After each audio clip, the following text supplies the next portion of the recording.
fingers, Captain.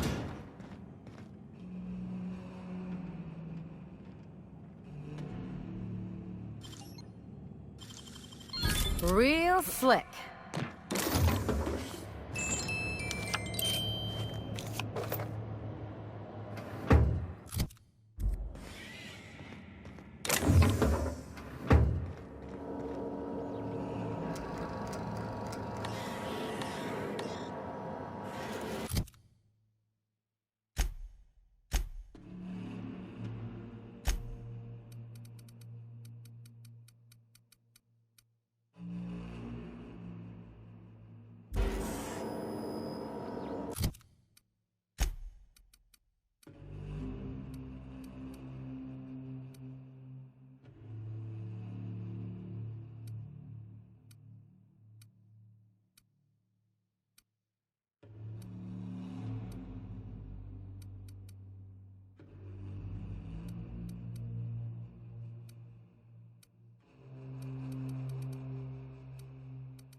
Process. It's not working. Area.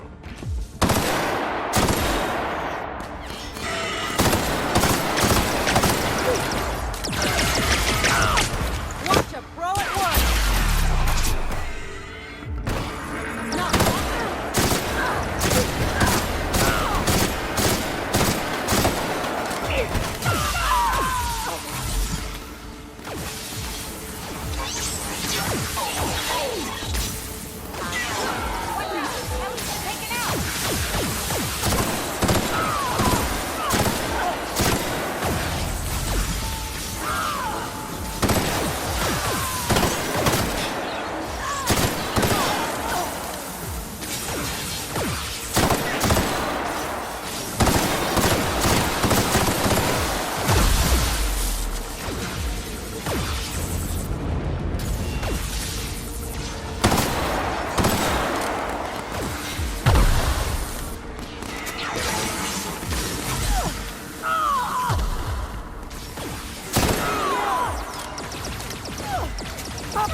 Halcyon after all.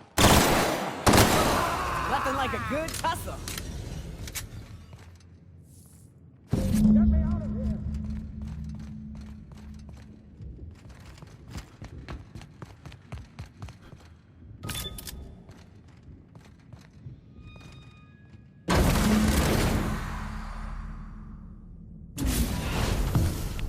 You don't know how glad I am to see you. You lunatic. You broke into the board's own fortress and killed the chairman just to rescue one doddering old man? You are absolutely out of your mind, and I can't begin to thank you enough.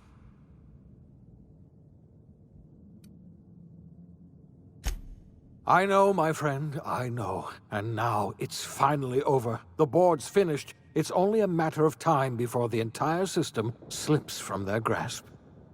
You've broken the board's stranglehold on this colony, and you saved my life. But there's still so much we have yet to accomplish. You and I are going to have to work harder than ever to save Halcyon. I'm afraid the situation is far worse than any of us ever anticipated.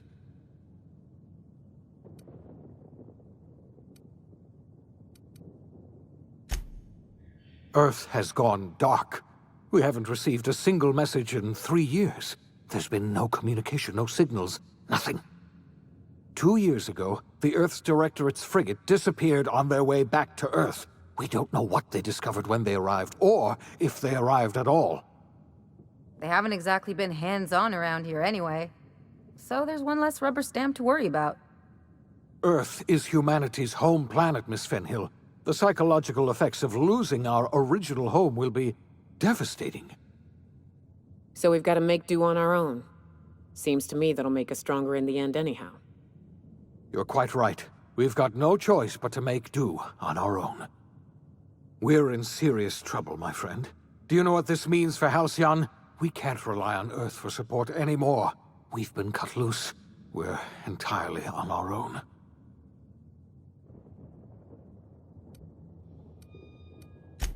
Yes, certainly. I'll help however I can. I don't know what happened, but something must have gone horribly wrong. I don't know why Earth's gone silent. I don't even know if Earth exists anymore. We have no connection back to Earth, and return is likely impossible. We're completely alone out here. You might have heard of the Earth Directorate's frigate. Half the colony's entire military was on that ship. They were returning to Earth when they vanished without a trace. That was 2 years ago. We haven't heard a word from them since. Whatever happened to Earth likely happened to them.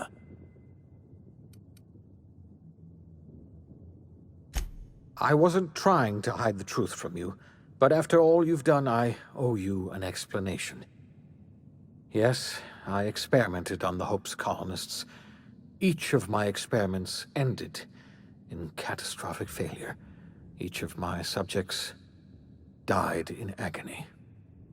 You are my first and only success. I didn't tell you about the others because I didn't want to burden you. My failures are my own to bear, not yours.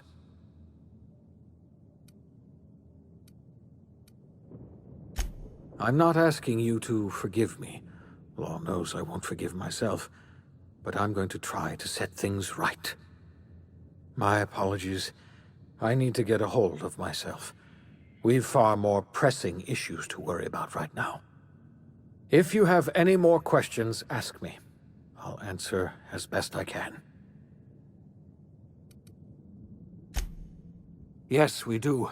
You've done a marvelous thing. You've succeeded where anyone else would have failed, including me. We must begin the revival process immediately, starting with the Hope's brightest minds, and then we're going to fix this damn colony, one problem at a time. We're going to need a leader, and I can't imagine a better person for the job than you. What do you say, old friend? Will you help us?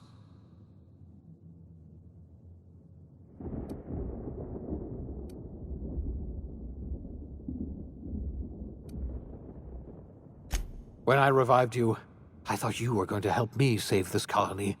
I was wrong. I had our roles reversed, you see. You're the one who's going to save us all. I'm just the one who set you on your path. You're the best thing to ever happen to Halcyon. If you want to take it upon yourself to lead this colony, you have my support. We're not a colony any longer, are we? Our last connection to Earth has been severed, and so we have been set free. Our future is uncertain, and no one knows what tomorrow holds. Exciting, isn't it?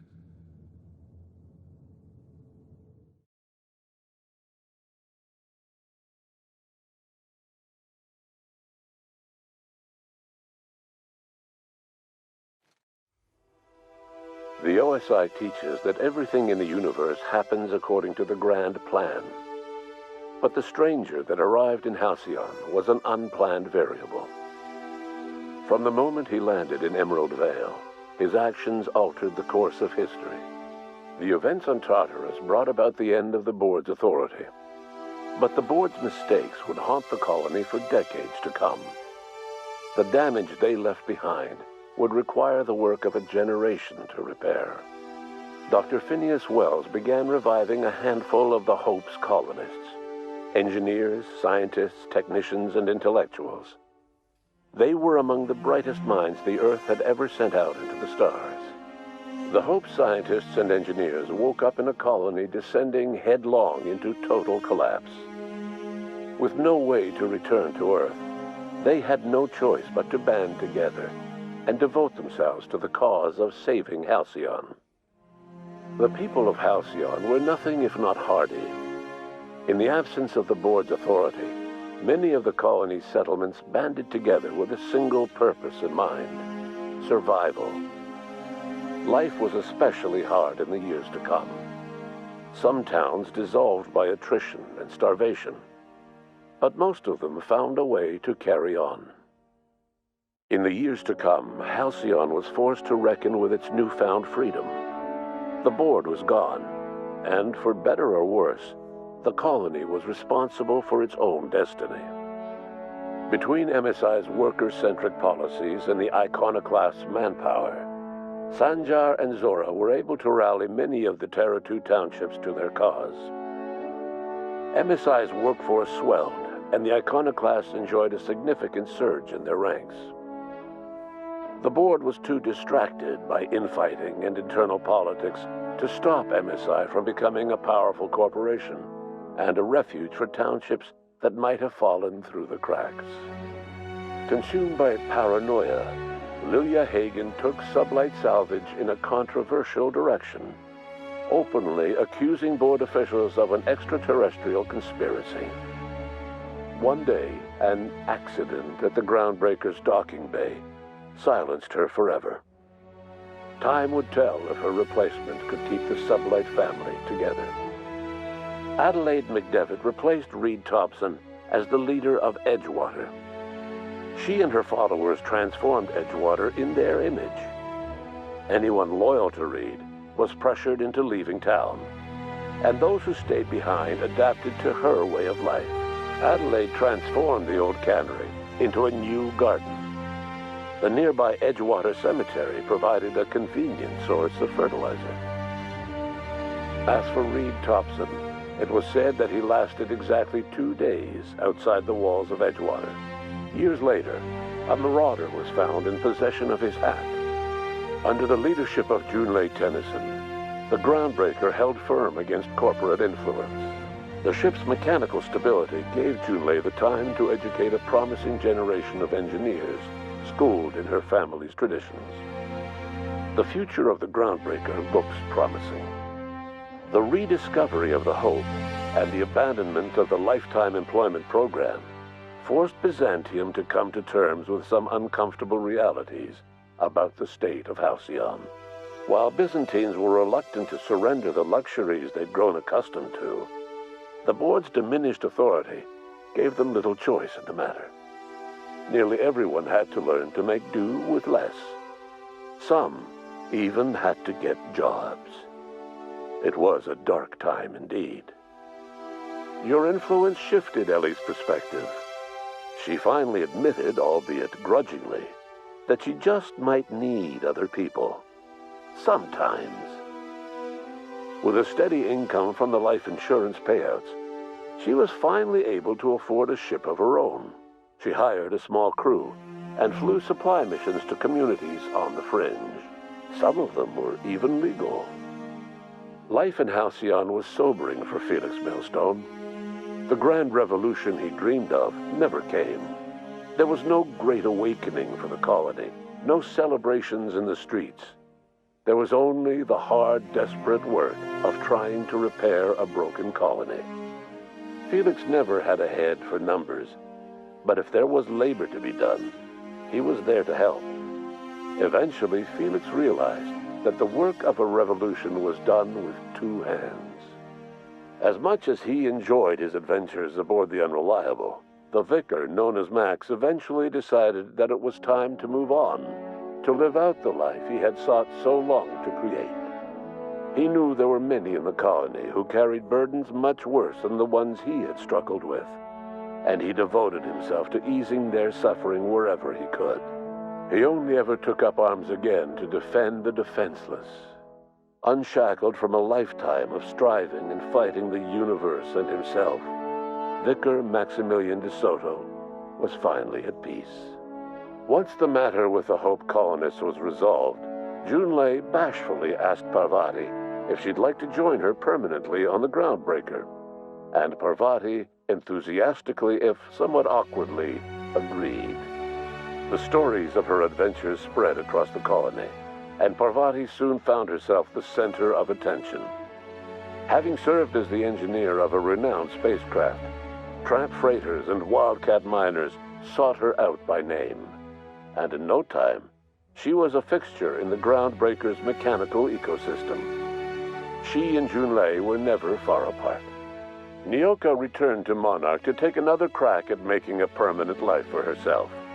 She formed the Charon Group, a mercenary outfit of ragtag survivalists and wilderness experts. Anyone in need of a guide, or just looking to throw back a beer and swap stories, could find her camping on the trail or clearing an infestation. The SAM unit that accompanied you spread awareness of the product line's superior sanitation and maintenance capabilities across what was left of the colony. This led to a boost in SAM unit sales. Did you know that SAM units are the longest-lasting, toughest-acting cleaning solution in Halcyon? Minister Clark was released from house arrest, and his contact with you gave him a sense of renewed purpose and vigor. Once it became clear that no help would be coming from Earth, he threw his considerable efforts and talents into helping Halcyon manage the crisis before it. As for Dr. Phineas Wells, he spent his remaining years in his orbital lab. He eventually came to terms with his own past and was able to forgive the mistakes of his younger self by devoting his remaining years to serving the colony. In the end, Dr. Wells was able to save every scientist and engineer aboard the Hope. Over the next decade, nearly all of the Hope's remaining colonists were successfully revived. Halcyon saw a period of rapid technological and scientific advancement. Breakthroughs in dietary supplements saved the colony from starvation. Geoengineering projects and social reforms began to change the structure and character of the colony. Dr. Wells laid the groundwork for the project to save the colony, but he would never live to see the fruits of his labor. He passed away a few years later. His work was carried on by the scientists and engineers he revived. Today, Halcyon has stabilized. The people of the colony work hard to adapt to their new circumstances. Nearby colonies send aid and supplies. Life will never be easy in Halcyon, but for the first time in its history, there exists a sense of real, genuine hope about the future. And what about you, the unplanned variable in the history of Halcyon? Long after Wells passed away, you carried on his work with more energy, determination, and brilliance than he could ever muster. The years that followed were hard, but Halcyon survived by the efforts of the Hope's most promising colonists, the greatest of which was you.